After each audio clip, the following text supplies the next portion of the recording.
ever wondered how a seemingly small mistake can have a profound impact on the course of history? Let's take a look at the French garrison at Dien Bien Phu. In a twist of fate, French intelligence intercepted some of Giap's orders to his divisions. This crucial piece of information revealed that the Viet Minh forces were closing in on Dien Bien Phu. The alarm bells should have been ringing loud and clear, but the French response, well, it was a bit underwhelming. Instead of preparing for a full-scale assault, Commander Navarre decided to reinforce the garrison with only a handful of additional battalions and artillery units. It was like trying to hold back a tidal wave with a sandcastle. Navarre did consider a forced withdrawal, but he shrugged off the idea without taking any significant action. Despite the clear warnings, the French chose to stay their ground, setting the stage for a fierce battle. As the French dug in, the Viet Minh were not sitting idle. The Viet Minh, under the meticulous guidance of General Giap, were preparing for battle, and not just any battle, but a carefully calculated offensive that would eventually overwhelm the French garrison at Dien Bien Phu. Giap's strategy was as simple as it was effective. He'd ordered the construction of a network of trenches, close enough to the French lines to keep constant pressure, yet far enough to avoid the full force of French artillery. These trenches were not mere dugouts, but intricate pathways, providing cover for troops and a clear line of advance towards the enemy. In addition to these trenches, Giap orchestrated the emplacement of artillery units in strategic locations, hidden in the surrounding high ground. These artillery units, often overlooked in the initial French assessments, were about to play a pivotal role in the battle to come. As the final piece of his preparation, Giap mapped out a series of progressive attacks. These were not meant to capture ground quickly, but rather to slowly chip away at the French defenses, sapping their morale while maintaining a steady Viet Minh advance. The battle began with the Viet Minh launching attacks on various French outposts. These were not full-scale assaults, but probing attacks, testing the strength and response of the French defenses.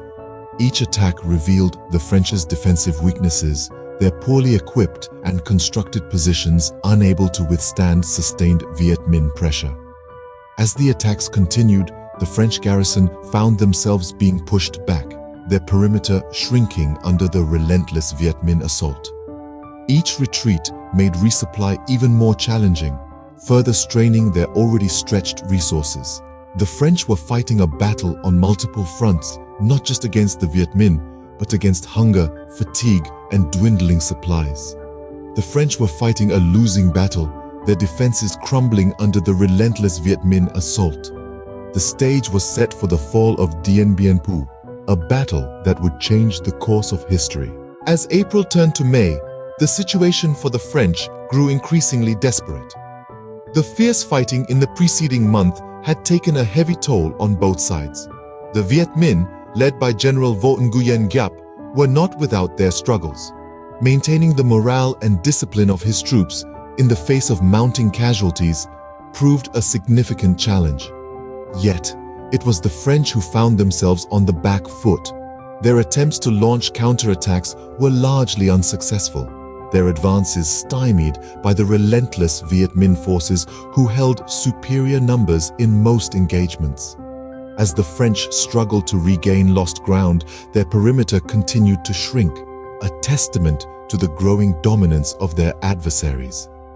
Meanwhile, the Viet Minh prepared for the final push. Giap, a master tactician, recognized the importance of maintaining pressure on the beleaguered French garrison. His forces launched overlapping waves of attacks, a relentless assault that left the French with little time or resources to reinforce their weak points.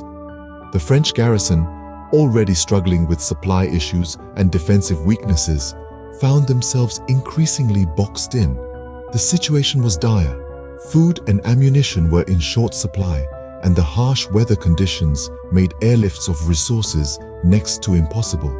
The French soldiers, once the proud defenders of Dien Bien Phu, were now fighting a losing battle. In the early days of May, the final Viet Minh assault began. With renewed vigor, they launched wave after wave of attacks, slowly but surely overpowering the French defenses. Despite their best efforts, the French could not hold back the tide.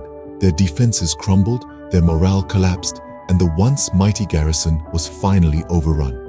In the end, the French garrison at Dien Bien Phu was overrun, marking a significant turning point in the First Indochina War. The fall of Dien Bien Phu signaled not just the end of a battle, but also the beginning of a new chapter in the history of Vietnam. The French defeat marked a shift in the balance of power, a clear sign that the Viet Minh were a force to be reckoned with.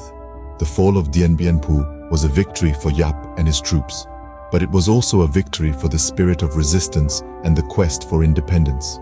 The fall of Dien Bien Phu was more than just a military defeat for the French.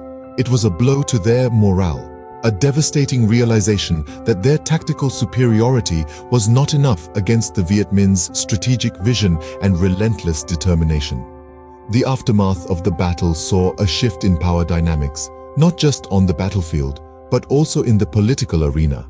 General Vo Nguyen Giap, the architect of this victory, capitalized on his military successes to strengthen his political influence. He played a crucial role in the Lao Dong Party within North Vietnam, shaping the nation's future. At a young age of 42, he was a war hero with a promising future ahead. The Battle of Dien Bien Phu was a testament to the power of strategic vision, innovative tactics, and sheer determination. It reshaped the course of history, leaving us with valuable lessons about the complexities of war.